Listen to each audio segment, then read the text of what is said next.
ఉదయకాల ప్రార్థన. ఓ దేవా, పరమందున్న మా తండ్రి, నేను మరొక రోజు ప్రారంభంలో నన్ను నేను కనుగొనడానికి కృపను దయచేసినందుకే నీకు స్తోత్రములు. రాత్రంతయు నీ కృపలో భద్రపరిచి మరొక నూతన దినమును మాకు అనుగ్రహించినందుకే నీకు స్తోత్రములు. ఈరోజు ఏమి తెస్తుందో నాకు తెలియదు. ఏది ఏమైనప్పటికీ సిద్ధంగా ఉండడానికి, ఎదుర్కోవడానికి శక్తిని, సహాయమును నాకు దయచేయండి. నేను లేచి నిలబడుటకు, కూర్చునుటకు, నడవడానికి ధైర్యమును నాకు అనుగ్రహించండి. నేను ఏ పనైతే చేయలేకపోతున్నానో ఆ పనిని చేయుటకు నాకు ధైర్యమును దయచేయండి. దేవా, మొదట నీ నీతిని, రాజ్యమును వెతకమని చెప్పి ఉన్నారు. మాకు అవసరతలు ఏమైతే ఉన్నాయో వాటన్నిటిని మీరు తీరుస్తానని సెలవిచ్చారు. నీ నీతిని, రాజ్యమును వెతికే వారిగా మమ్మల్ని తయారు చేయండి.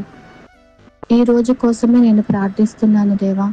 ఈ 24 గంటలు నీ కొరకే జీవించడానికి, ఇతరులతో ఎలా మాట్లాడాలో, వారిని ఎలా ఎదుర్కోవాలో తగిన సామర్థ్యమును నాకు దయచేయండి.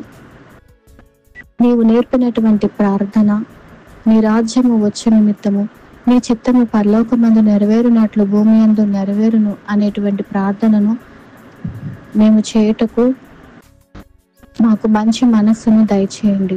మరియు ఇతరుల ఆలోచన, భావాలను ఎదుర్కోవడానికి, వారితో మాట్లాడడానికి మంచి ఆలోచన శక్తిని మాకు దయచేయండి. ఎందుకంటే నీవు ఆలోచనకర్తవు ప్రవ్వా, మాకు సహాయం దయచేయండి. అంతేకాదు తండ్రి, అన్ని రకాల స్వీయ సంకల్పం, స్వీయ కేంద్రీకృత నిజాయితీ మరియు మోసము నుండి నా సోదరుల మరియు సోదరీమణులతో పాటు మీ కోరికల ప్రకారం ఈరోజు నా ఎంపికలు చేసుకోవడానికి నాకు ఈ స్వేచ్ఛ అవసరం. సందేహం మరియు అనాలోచిత సమయంలో నన్ను ప్రేరేపించడానికి మీ ఆత్మను పంపించండి. తద్వారా మేము కలిసి మీ మార్గంలో నడవగలము. ఈ రోజంతా మాకు తోడుగా ఉండి నడిపించండి. మమ్మల్ని నీ కృపలో భద్రపరచండి. తండ్రి, నువ్విచ్చిన ఈ ఆయుష్ను బట్టి, క్షేమమును బట్టి, ఆరోగ్యమును బట్టి కృతజ్ఞతాస్తుతులు, స్తోత్రములు చెల్లిస్తున్నాము దేవా. తండ్రి, ఈ రోజంతా మా పనుల్లో మీరు మాకు తోడుగా ఉండండి. తండ్రి, మా ప్రయత్నాల్లో విజేతను మాకు అనుగ్రహించండి. జయ జీవితంలో మాకు అనుగ్రహించి నీ సాక్షులుగా మేము ఉండుటకు కృప చూపండి.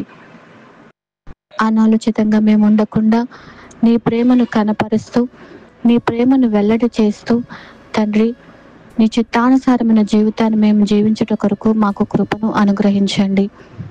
మా ఆలోచనలతోనూ, మా స్వకీయ బుద్ధితోనూ కాకుండా నువ్వు ఇచ్చేటువంటి ప్రేరణతో నీ మాటలను తండ్రి మేము కనపరుస్తూ మీ చిత్తాన్ని మేము నెరవేర్చే వారిగా మమ్మల్ని తయారు చేయమని యేసు నామములో అడిగి వేడుకుని ప్రార్థన చేయొచ్చు.